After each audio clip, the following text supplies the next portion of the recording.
Hey guys, and welcome back. Today we're going to be making some room under the hood on Project Dirtbag, and we're going to move the battery under the bed. Join me. This is where the battery likes to live, under the hood on the stock S10. As you can see, I got a lot of stuff going on right now, but there's not a lot of room if I want to bring an intake over and kind of do things. The AC compressor sticks out to, right about here, and I got the radiator fans and all that, so you can't really snake a 4-inch tube that way.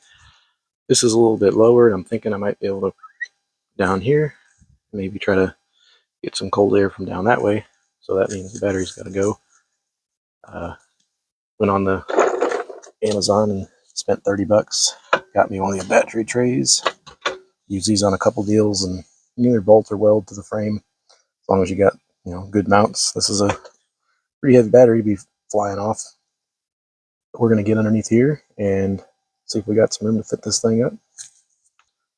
Thankfully, on this particular model, it comes with a little, I don't know if you call that a backing plate or what, but it goes kind of keep the battery from going out that way. But since I'm right against the frame, I can use this as a template, Italian for a template, and I can stick this on the frame and buzz it in there, and then I can just bolt my bracket to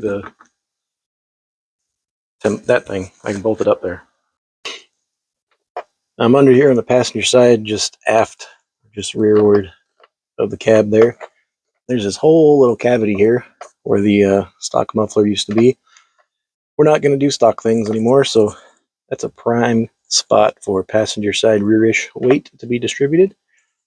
So I'm going to get that bracket in here and buzz it to the frame there and get the battery in there. And we can start worrying about routing the cables up forward. All right, guys, well, there it is. Got the bracket welded in there. Painted it. Threw the battery in there. Pretty solid. I used the jack and jacked up on it. It ain't going nowhere. So now I can run my cables and be done. Excuse the wind noise, but there's a thunderstorm coming in. Yep. So anyway, I got the positive terminal there. I know it's black, but that's the one I had in my drawer. So I ran the positive cable up to that, and then I'm just going to terminate everything else that I had on here and put a little booty on it so it doesn't short out, or maybe some tape. Big old battery cable going in. I got some of that right here. I had a whole bunch of this laying around in my drawer, in the scrap pile. This is, I got big fingers, but it's like 1/0 cable. It's big. It's welding cable. Normally not that color. I think I did something with soldering on that. But anyways, big old cable. Should have no problem taking the load, as they say. And it's about to get crazy out here. Let me hook the rest up. Well, things happened. Yesterday, the thunderstorms and wind and everything was getting kind of intense. So I was trying to wrap up the welder and everything when it started raining and get it inside. In doing so, I took the truck off of the jack stands and didn't pay attention to where my jack was at. Everybody knows where this is going. I was on just the corner of the frame when I was trying to jack it up real fast, and it lifted it up off the jack stand. I got the jack stand out, and it slid right off. Thankfully, the fully extended jack landed on my battery tray that I just welded, so we got to op test that. And surprisingly, that held full force impact of the truck, with the exception of one weld on the side that kind of popped off and bent it a little bit. So now we get to remove all of that and redo it. So I'm going to get the battery out and see if I can get a C-clamp on there and bend that back into place and weld it back. At least now I know that that install was good. Let me show you what I mean. Here's where I had the jack just on the edge of the frame there, and the weight of the truck bent up, slid off, and then the jack made contact here.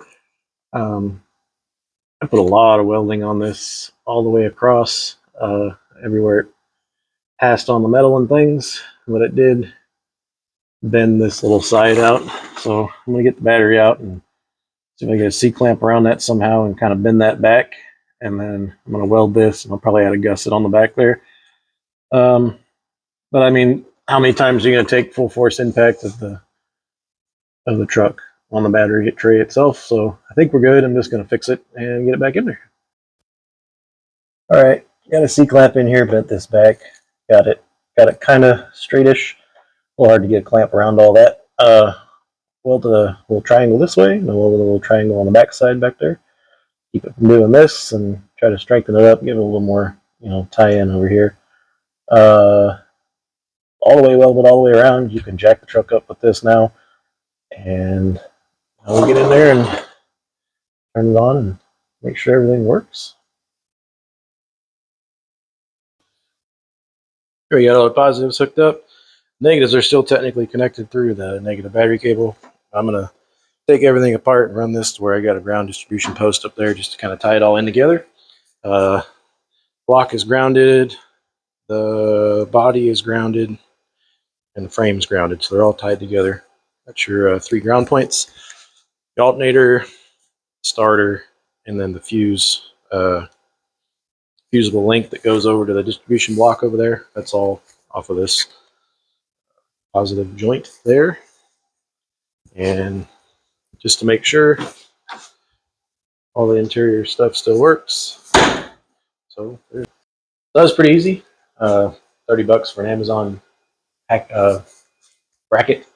And if you don't have cables, then you could probably get a kit. I think they're like 50 or 60 bucks. It's been a while since I looked at the whole kit. But it's pretty simple to put in there. You're basically moving your tie-in points that were in the engine bay back to where the battery's at. You can also add remote battery posts if you would like, or a cutoff switch. Easier way for, instead of using this, I could probably have ran a cutoff switch so that the cutoff switch rotating deal, the switch side was in the fender well, and then hook my hook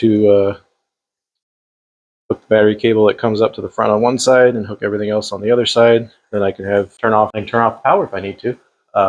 May still do that just because when you don't drive these things, they seem to die. So that was an easy mod, pretty cheap, and should gain me some space up here in the engine bay. So as always, thanks for watching. Don't forget to like and subscribe, and see you on the next one. Action. Fire. I just wake up and piss excellence, and I want to go fast. You're not first, you're last. I was high when I said that.